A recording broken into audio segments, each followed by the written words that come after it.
Alright, hello guys. I've decided to make a little bit of a video on actual Microshop management because I see a lot of times in a lot of the groups that I'm a member of on Facebook and such, a lot of people are asking, how to deal with very small amounts of space, and it is difficult, but it is possible.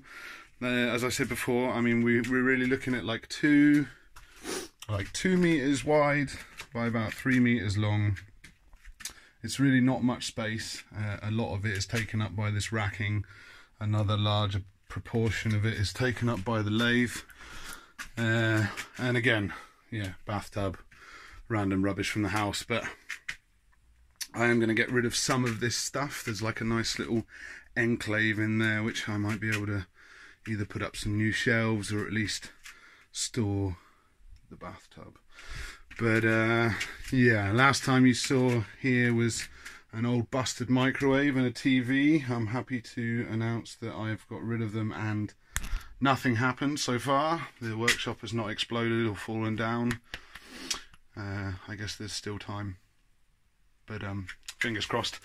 Anyway, so let's talk a little bit about how to best use your space. Anything you can put on the wall is obviously going to take floor space back for your use, and wherever you can have shelves that don't impede your ability to move around, that's obviously great. I mean, these shelves take up a lot of room, but they are also a lot of shelves, so you can fit a lot of stuff, which is good if you have a lot of stuff. I suppose though one of the key aspects of having a Microshop, of managing a Microshop, is to not have too much stuff. Now this can be awkward in certain circumstances. Cutting up blanks, for example, is a little bit more difficult if, like me, you cannot afford and do not have the space for a bandsaw. Bandsaw is something that I would love to have, but there is just no way. There's no place for it to go. You can get these tabletop bandsaws which stand about sort of yay high off the workbench, maybe a little bit taller. The problem with those bandsaws is that they are, although smaller, still quite heavy, bulky, and in the way. So one of the main things that you should take into consideration with a Microshop is that anything that can be mobile should be mobile. It's obviously not possible with something like a lathe, especially if it's bolted to the floor like mine is, to stop it going walkies. But the grinder, for example, for tool sharpening, is mounted to a piece of board, just an inch thick piece of board, which can be moved around and then clamped to the workbench for use and then put back out of the way, which is very useful. And also, yeah, when it comes to blank processing, as I say, no bandsaw, but we do have a saber saw and a skill saw and a jigsaw, and of course ye old faithful handsaw, which is what I was processing blanks with for a good portion of time, especially if you don't want to make too much noise because you have neighbours directly above you. Thankfully I don't have neighbours directly above me anymore. They've currently moved out, which has been a benefit because they were miserable buggers.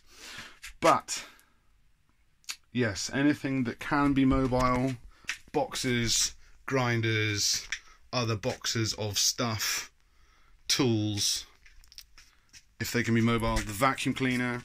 And this is something else, yeah, if it can be possible, things that have multiple purposes are very, very good for saving space. The vacuum cleaner is also my dust extraction when I can use it, when I need it. And that's, yeah, anything that's multi-use is going to be a benefit for you. And this is something else about keeping tools clean. Like, if you can keep your tools in boxes, obviously it's going to be beneficial for the tool because it doesn't get covered in dust, doesn't get covered in crap all the time. It's very useful. The downside of it being in a box is that it takes up more space than just the tool. Other side of that is that a tool in a box is a tool that is also a shelf. This is, my electric planer is in a box, and therefore another tool can neatly sit on top of it and not be in the way. That takes up less space. Behind that is the router, and on top of it the router bits, so they are together and taking up less space than if they were side by side. The drill sits outside of its box because the box is bloody massive. You can see it at the back there. It takes up quite a lot of space, same as the electric screwdriver. If you don't have it in the box and you can keep the box out of the way, that's more space that you've afforded yourself. Keeping all of your spare glues, what's that, like waxes and buffings, gilding, kit, keeping it all in small little toolboxes to keep it clean and to keep it out of the way, and so it stacks neatly. Again, saving yourself space and affording you more moving space around the workshop. Now I've got rid of the television and the microwave and a bunch of other rubbish. I now have more floor space, which is a slight improvement from the last time you joined me. And I'm going to keep going with cleaning some of this stuff out, especially this corner of detritus, old boxes. It is a very hard habit to break, to keep boxes for stuff that you still have and use. My mixer, my speakers, my chainsaw. These boxes are sitting here gathering dust, really not doing anything. But it's difficult to chuck away boxes, especially when you think, oh, maybe I'll move house, I want to put it all back in boxes so it doesn't get damaged during transport. Fair enough, but it's bollocks really, because it is just going to take up space, and the longer it sits there doing nothing, the more damaged and dirty it gets. And eventually, when you come to move in house, you're just going to pick up these boxes and say, well, they're covered in rubbish, I might as well just chuck them away. So it's kind of pointless keeping it. So I'm going to carry on cleaning and moving and trying to make more space for myself, and hopefully as we go on we'll have even more workshop to play with. Thanks to removing the microwave and the boxes from my drill and screwdriver, now I have some shelving which I can keep all of my power tools on, which has opened up an additional shelf for keeping blanks on, and my little camping stove and gas, which I use for melting wax to seal the ends of blanks. So yeah, the more space you can afford yourself, the better in a Microshop. The more stuff you can keep tucked out of the way, the better. The more stuff that is mobile, the better.